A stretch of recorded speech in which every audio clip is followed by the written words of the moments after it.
신율의 뉴스 정면 승부 2부 시작합니다. 오늘 2부 정면 인터뷰에서 만나볼 분 더불어민주당 최다선 중진 의원이시죠. 더불어민주당 정성호 의원 스튜디오에 직접 모시고 현안에 대한 입장 들어보겠습니다. 의원님 어서 오십시오. 네, 안녕하십니까. 예. 좀 전 일부터 이재명 대표에 대한 검찰이 3년 구형했습니다. 네. 이게 그러니까 이 공판이잖아요. 오늘은. 네, 오늘 결심했죠. 예, 결심했죠. 그러면 이게 1심 선고는 원래 한 달 후쯤 나오는 거 아닌가요? 보통 뭐 짧으면 뭐 대개 한 3주 정도 아니면 4주 정도 후니까 예. 이게 좀 복잡한 뭐 어쨌든 간에 중요한 사건 아니겠습니까? 한 4주 정도 후에 선고하지 않겠나 생각합니다. 네. 오늘 그 3년 구형은 어떻게 보십니까? 법률가시니까. 개인적으로는 뭐 그 정도 구형하지 않겠나 하는 생각을 했습니다. 지금까지 검찰의 태도를 봤을 때 지난번에 그 공직선거법 위반 예. 허위사실 유포 관련해서 이제 2년 구형을 했거든요. 예. 이 사건은 어쨌든 위증교사이기 때문에 검찰이 볼 때 일반 형사법적으로 봤을 때는 뭐 더 위중하다고 뭐 죄질이 나쁘다고 뭐 검찰은 주장하고 있기 때문에 그때보다는 좀 뭐 중한 뭐 3년 정도 선고하지 않겠나 예상을 했었고요. 다만 어쨌든 이게 뭐 저희 주장에 저는 이게 굉장히 정치보복적인 그런 수사다라는 생각을 하고 있기 때문에 구형도 또 상당히 정치적 구형을 할 거다. 그렇기 때문에 3년 이상 선고할 거다. 그렇게 예상을 했었습니다. 네. 정치보복적 수사다. 뭐 그렇게 생각하시는 근거나 뭐 이런 게 있으세요? 아니 이게 그 위증했다고 자백하고 있는 김진성 피고인이 했던 그 사건에서 이재명 대표의 이 김진성의 위증 때문에 이재명 대표가 무죄가 나온 게 아니거든요. 그 당시 해당 공소사실에 관련해 갖고 그 공소사실이 사실 행위가 아니라 의견 표명이었기 때문에 무죄다. 그래서 김진성의 위증 여부는 그 재판의 결과하고는 관계가 없었습니다. 대법원 판결문에 명백히 나오기 때문에. 근데 그걸 다시 끄집어내 갖고서 조사한 것 자체가 매우 정치적이라고 저는 생각하고 있습니다. 그리고 이재명 대표가 뭐 사실 그대로 해달라. 기억나는 대로 얘기해달라라고 하는 그것이 과연 위증 교사가 될 수 있는 김진성이 위증한 거하고 그 위증이 이재명 대표의 그런 요청 때문에 한 거다라고는 저는 인과관계 없다고 보고 있고요. 그다음에 제출된 뭐 증거를 봐도 녹취록 전체에서 이재명 대표의 유리한 부분들은 되게 뭐 빼놓고 이재명 대표 불리하게 느낄 수 있는 그런 부분만 제출했기 때문에 저는 뭐 이게 상당히 정치적이었다 수사가 그렇게 보고 있습니다. 자, 뭐 정성호 의원님도 법조인 출신이시기 때문에 시나리오별로 제가 여쭤볼게요. 네네.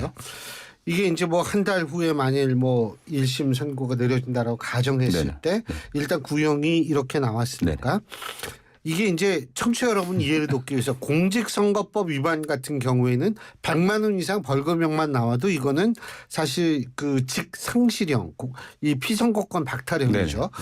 그런데 이거는 공직선거법 위반 관련 혐의가 아니기 때문에 여기서는 금고 이상의 형이 떨어져야만 피선거권이 박탈되는 이런 거죠. 예, 그렇습니다. 그죠? 네. 자, 그렇다면 첫째, 3년이 구형이 됐는데 집행유예라도 시정이 떨어졌다.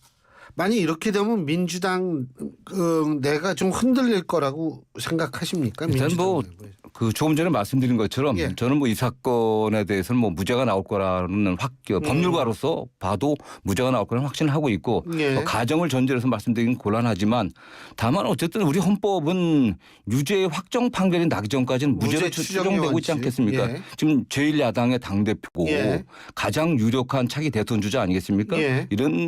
그다음에 지난 총선에서 이재명 대표가 지휘해서 압도적 승리를 거두었거든요. 그런 이미 국민들은 그 당시 이재명 대표에 관련된 여러 사건에 대해서는 평가를 했다고 보고 있습니다. 그렇기 때문에 뭐 1심 판결이 어떻게 되든 간에 당내에서의 그 이재명 대표의 리더십이 흔들리는 그런 상황은 오지 않을 거다. 저는 그렇게 생각하고 있습니다. 그러니까 유무죄 다 떠나가지고 어떤 판결이 나와도 흔들리지는 않을 것이다. 네네.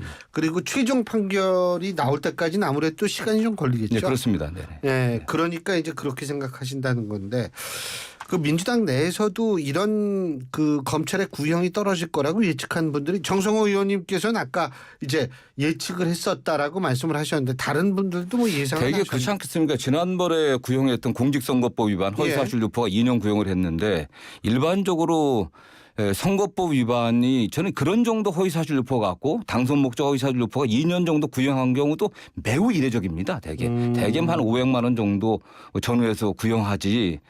그 전에 이재명 대표가 공직선거법 위반으로 허위사실 유포로 기소된 적이 있었거든요. 경기도지사 시절에 3건이었는데 한 건당 200만 원씩 해서 600만 원이 구형됐거든요. 물론 무죄 받았습니다. 그런데 지금 그걸 2년 구형했는데 이 건 같은 경우는 좀 죄질이 나쁘다고 보고 있거든요.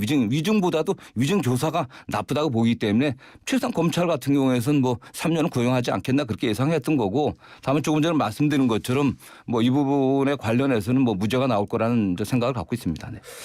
알겠습니다. 그리고 이제 뭐 이재명 대표 얘기는 여기서 좀 접고요. 또 그 뭐 탄핵의 밤 행사를 국회에서 열었다. 예? 그 민주당 의원의 어떤 그 의원이 신청을 해야지 그 장소를 빌려줄 수 있는 거 아니에요? 국회에 뭐 그 기자회견 한다든가 일반인이 그죠? 또는 뭐 국회 시설들 이용하려고 예. 하면 국회의원이 같이 해야 됩니다. 해야죠. 국회에 신청해야 되고요. 네네. 그거 어떻게 보십니까? 저는 모르겠습니다. 어쨌든 뭐 국민들 누구나 탄핵을 주장할 수 있고 뭐 대통령 뭐 하야하라 이런 주장을 할 수 있습니다. 그래서 뭐 표현의 자유 측면이라고 보는데, 국회에 어쨌든 여야가 있는데 어쨌든 시설을 대관한다고 하면 일정한 좀 기준이 있어야 되지 않겠나는 생각을 갖고 있고요. 다만 당에서는 뭐 이게 강덕구 의원입니다. 강덕구 의원이 소개했다고 얘기를 하는데, 강덕구 의원의 개인적인 어떤 행위이지 민주당에서 어쨌든 이 건과 관련되거나 한 사실은 전혀 없습니다. 네. 물론 그렇죠. 근데 이제 이 부분에 대해서 일반 국민들 같은 경우에 민주당 의원이 이거 해가지고 빌려가지고 거기서 행사했다더라. 이러면 그거 좀 헷갈릴 수가 있는 거거든요. 그래서 뭐 보면 최근에도 그 대통령 탄핵하자고 주장하는 그런 시민단체의 시청 앞 그 광장이라든가 광화문 광장에서의 집회에 의원들 일부 의원들 참여하는 경우들이 많이 좀 있었습니다. 그런데 다만 장소가 국회 내라고 하는 것이기 때문에 좀 문제가 되는데, 저는 뭐 그런 면에서 의원 좀 신중하게 좀 처신해야 되는 게 아닌가. 국회 내에서 민주당 의원들의 의원의 소개 이런 행사를 갖게 되면은 국민들이 이게 민주당도 일정하게 관계가 되지 않겠나 이렇게 오해할 수가 있거든요. 그런데 현재 민주당에서는 뭐 대통령 탄핵과 관련해 갖고 뭐 개별적인 의원들의 의견은 그건 뭐 표현의 자유니까 그냥 당에서 그런 입장을 정한 건 아니라는 점만 분명히 말씀드리겠습니다. 그 뭐 하여간 조금 좀 여러 가지, 그래서 제가 이제 여쭤본 거고. 근데 그 법조인 출신이시니까 그건 어떻게 보세요? 저 김건희 여사 관련해 가지고 하나는 불기소 의견을 제시했고 수심위가, 네네. 그리고 최재형 목사님이라는 분한테는 기소 의견을 냈는데 네네. 이게 일반 국민의 입장에서 볼 때는 헷갈리거든요. 사실 뭐 저는 국민들이 대부분의 여론조사에서 납득하지 못하고 있지 않겠습니까? 사실 예. 그렇기 때문에 이미 그 당시 상황들이 녹음된 게 다 공개되지 않았겠습니까? 예. 그런 상황에서 저는 검찰이 뭐 법리적인 주장을 하고 있는데, 저는 뭐 그 법리적인 주장도 다른 해석도 가능한 거거든요. 저는 이 면에서는 검찰이 사실 기소를 해야 된다고 보고 있고, 최종적으로 이제 불기소하게 되면은 결국 뭐 이게 끝났겠습니까 이게? 지금 김건희 여사 관련해서는 특검법이 국회에서 의결됐는데 지금 오늘 오전에 거부권을 갖다 건의하겠다. 예, 예. 그러니까 대통령께서 10월 4일 안에 거부권을 행사하겠죠. 사실은 그렇게 되면 거기서 그게 끝날 상황이 아니지 않습니까 이게? 또 반복될 것이고, 다만 이번에 김건희 여사 특검법에는 김건희 여사의 공천 관여까지 포함이 되어 있거든요. 그럼 예. 그 공천 관여 행위에 대해서는 공소시효가 10월 10일입니다. 예. 그렇기 때문에 국회에서는 그 이전에 의결할 수밖에 없다고 저는 보고 있습니다. 네. 근데 이제 재의결 또 관계가 있다. 네네, 네. 재표결을 또 네. 해야 될 거 아니에요? 네네. 근데 일각에서 뭐 재표결에서 뭐 이탈표가 나오지 않을까 뭐 이런 야당 내에서 그런 의견이 나오는 모양인데 어떻게 보세요? 그건 뭐 좀 희망 섞인 기대고요. 예. 저는 그리고 한동훈 그 대표가 예. 국민과 함께 갈 건지 아니면 마지막까지도 윤석열 대통령과 같이 갈 건지를 해야 되지 않겠나 생각하는데, 아직까지는 한동훈 대표가 윤석열 대표와 어떻게든 윤석열 대통령과 어떻게든 관계 회복을 해갖고 같이 가려고 하는 길을 택하지 국민과 같이 가는 길을 택하지는 않을 거라고 보고 있고요. 결국 뭐 이게 윤 대통령과 차별화해갖고 독자 생존을 하고 그러고 본인이 차기의 대통령 후보가 되려고 하면은 국민과 같이 가야 되는데, 그런 선택은 아직 못할 것 같고 준비가 전혀 안 된 것 같아요. 당내 장악력이라든가 리더십이 좀 전혀 확고하지 못하기 때문에 여당 내에서 이탈표가 생기기는 좀 어려운 상황 아닌가 생각합니다. 네. 알겠습니다. 그리고 그 10월 16일 날 재보궐선거 있지 않습니까? 네네. 그 호남 영광 그쪽이 아주 뜨거운 모양인데 한쪽은 기본소득 네네. 주겠다 그러고 한쪽은 행복지원금 주겠다 그러고 어떻게 보십니까? 아이고 저 최다선 의원인데 정치를 지금 20년 넘게 하시는 분이 아니 근데 뭐 우리 신 교수님 제가 최다선은 아니고요. 다선 6선이 있고 저는 5선입니다. 6선이 두 분 계십니다. 아, 어쨌든 그런가요? 뭐 다선 그룹에 속하는데 그럼요. 이 모습이 별로 좋아 보이지는 않습니다. 왜냐하면 이게 결국 지역 일꾼 뽑는 지역의 기초자치단체장 뽑는 거 아니겠습니까? 그 기초단체장 뽑는데 너무 과열된 것 같고요. 물론 뭐 텃밭은 여당 텃밭은 여당이 그냥 가는 거 야당 텃밭을 야당끼리 지금 싸우고 있는 거 아니겠습니까? 좀 이렇게 너무 과열된 것 같고 그러면 지나치게 의무비호할 필요는 없는 것 같습니다. 저는 사실은. 네. 근데 이게 전 좀 개인적으로 걱정되는 게 이런 식으로 이거 자꾸 보이잖아요. 네네. 그럼 내년이 지방선거 있지 않습니까? 내후년이죠. 내후년이죠. 네네. 내후년에 지방선거 있죠. 그 1년 후에 대선 있죠. 네. 이때 또 막 돈 지급한다고 여야 모두 떠들면 이거 좀 힘들어지는 거 아닌가 이 걱정이 많이 돼요. 예, 좀 저도 이게 뭐 그 지역 일꾼 뽑는 그런 선거에 가서 너무 과하게 서로 비판하고 뭐 호텔에서 잤냐 뭐 월세 집에 살고 있냐 그거 뭐 월세 아파트냐 호텔이냐 그랬더니 또 호텔은 난 삼성급 이거 하루에 얼마인지 아냐 6만 원이고 5만 원짜리인데 지금 이러고 있잖아요. 전 그러지 않았으면 좋겠습니다. 사실은 좀 이게 뭐 결국 지역 그 유권자들을 믿고 어제 정책 대결을 하고 후보자들 잘 검증해 갖고 지역 주민들이 잘 판단할 수 있게 해야지. 너무 뭘 주겠다 뭐 하겠다 하는 것은 뭐 썩 보기 좋아 보이지 않았습니다. 자 그리고 이것도 또 시나리오별로 여쭤봐야 될 것 같은데 호남에 2석 있습니다. 그죠? 근데 만일 민주당이 한 석이라도 잃게 됐을 경우에는 민주당에 주는 타격 의미 뭐라고 보십니까? 저는 뭐 그걸까 크게 의미 있다고 보지는 않습니다. 지난 저 총선에서도 예. 뭐 그 선거는 뭐 그 지역 의원은 뭐 민주당, 예. 그다음 비례대표는 지민비조 이렇게 했지만은 결국은 결국 윤석열 정권의 무능과 무책임 지금 폭주를 지금 심판하려고 하는 면에서는 뭐 민주당이나 혁신당이나 좀 같다고 보고 있습니다. 거기서 어느 당을 선택하느냐 때문에 그 이재명 대표 타격이 있고 안철수 대표 타격이 있다 이렇게 해석하는 건 좀 지나친 것 같고요. 어쨌든 그 지역의 주민들이 또 호남의 우리 국민들이 지지자들이 어떻게 현 정권과 제대로 맞서서 싸워야 될 것인지 그런 것들을 좀 보고 있다고 좀 보고 있습니다. 네. 그래서 만일 한석이라도 잃더라도 민주당에 그렇게 큰 타격은 되지 않을 것이다. 그렇게 의미부여할 사항은 아니라고 보고 있습니다. 네네. 근데 조국 혁신당은 굉장히 그 한석이라도 확보하려고 노력하는 것 같은데요. 어쨌든 지금 비례대표밖에 없지 않습니까? 그래서 지역 기반을 호남에서 만들려고 하는데 결국 그렇다고 한다고 저는 뭐 민주당이 둘 다 승리할 거라고 보고 있습니다. 결국엔 호남의 유권자들도 결국 어느 정당이 호남의 여러 가지 현안들을 해결할 능력이 있고 또 의지가 있고 하는지 또 어느 정당이 또 책임을 질 수 있는지라고 봤을 때 민주당을 선택하려고 저는 생각하고 있습니다. 네. 근데 그 부산 금정인가요? 네. 금정구청장 선거에서 지금도 양쪽이 적이 안 되고 있잖아요. 후보 네네. 단일화가. 네네.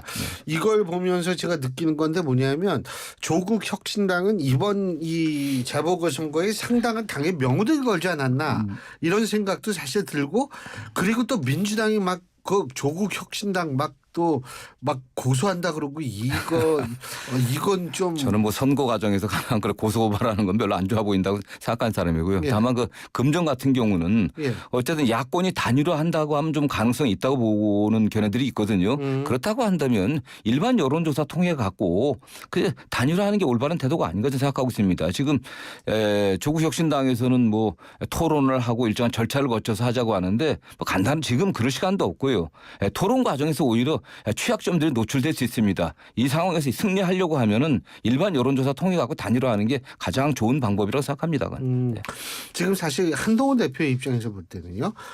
부산의 금정구청장 재보궐 선거나 아니면 강화 군수 선거에 또 이게 상당히 이 명언을 걸 수밖에 없는 거 아니겠어요? 네, 강화도 상당히 그 보수적인 지역이라고 얘기를 하고 근데 있고. 거기 지금 표가 갈리게 생겼어요. 예, 예. 안상수 후보가 나왔기 네네. 때문에. 뭐 아직 뭐 등록을 해봐야 하는데 예. 어쨌든 금정이나 그 강화가 여당이 유리한 적 아니겠습니까? 거기서 득표율을 보면 저는 뭐 당락보다도 나타난 표를 본다고 하면 한동훈 대표가 지면은 뭐 사실 이루 말할 수 없는 타격을 입을 거라고 보고 있고 뭐 승리한다고 하더라도 금정에서 여야 득표율이 만약 뭐 조국혁신당과 단일화가 안 돼서 민주당과 조국혁신당의 득표율이 더 높았다라고 하면 상당 타격이 또 있는 거 아니겠습니까? 그건 뭐 여당 입장에서는 무조건 이겨야 되는 지역이기 때문에 그래서 저는 뭐 강화에서도 지금 수도 강화 그 도민들도 상당히 의식이 있습니다. 사실은 또 수도권에서 생활하는 분들이 많이 있기 때문에 윤석열 정권에 대한 어떤 심판 여론이 상당히 반영될 거라고 보고 있어서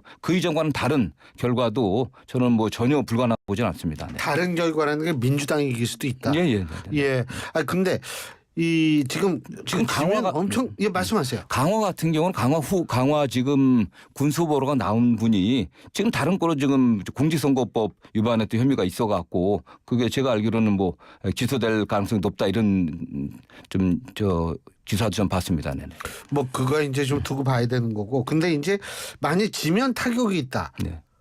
그 타격이 어느 정도 거라고 생각해요 지금? 예. 물론 뭐 당장 그 뭐 한동훈 대표의 물러가라 뭐 이건 그런 아니겠지만. 정도까지는 안 간다고 하더라도 예. 역시 한동훈 대표에 대한 국민들의 지지도가 좀 떨어지고 있는 게 좀 추세라고 보고 있습니다. 그런 상황에서 역시 이번 선거 결과가 유의미할 정도로 한동훈 대표의 어떤 리더십을 보여줄 수 있는 그런 정도 규모는 아니지만 그래도 과거에 보다도 뭐 득표율이 떨어진다고 하면은 역시 한동훈 대표 갖고는 앞으로 차기를 도모해서 다음 지방선거라든가 또 그 이후로 도모하기 어렵지 않겠나라는 그런 판단을 할 수 있겠죠 사실.